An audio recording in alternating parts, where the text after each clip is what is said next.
Баршаңызға қайырлы күн достар.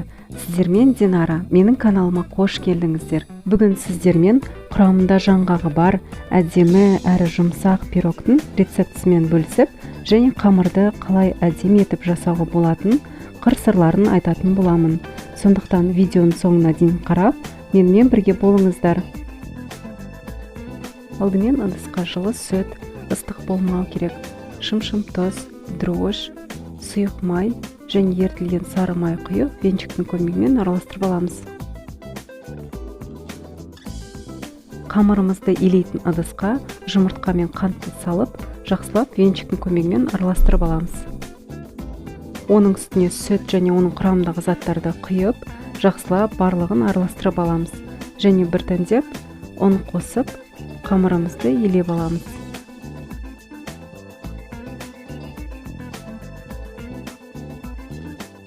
Бізде осындай жұмсақ қамырымыз шықты. Оны жылы жерге жарты сағатқа қойып қоямыз.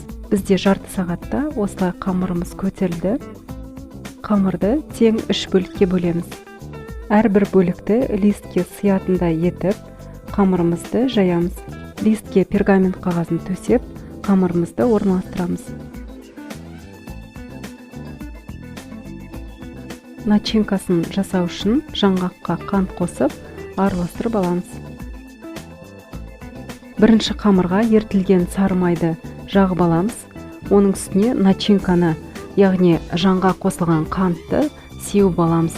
Екінші қамырды дәл солай жайып, үстіне қоямыз. Ертілген сары майды жағып, және жаңғақ начинкасын себеміз.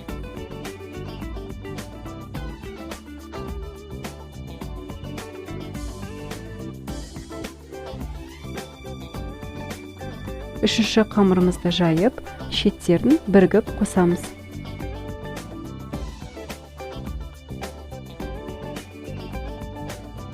Ортасына немесе центрге кез келген дөңгелек ыдыс қойып, видеодағыдай 16 бөлікке кесіп аламыз.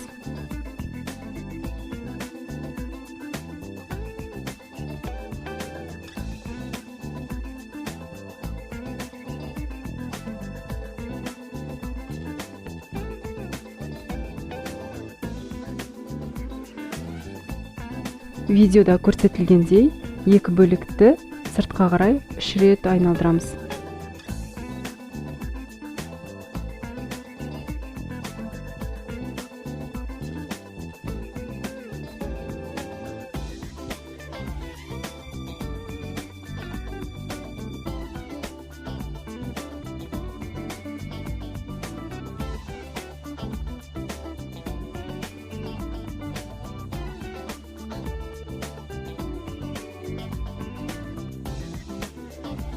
Болған соң, ортасындағы ыдысты алып, пирогтың сыртын жылы токпен жағып аламыз. Әдемі болу үшін ортасын өз еркіңізбен қара кунжутпен себуге болады.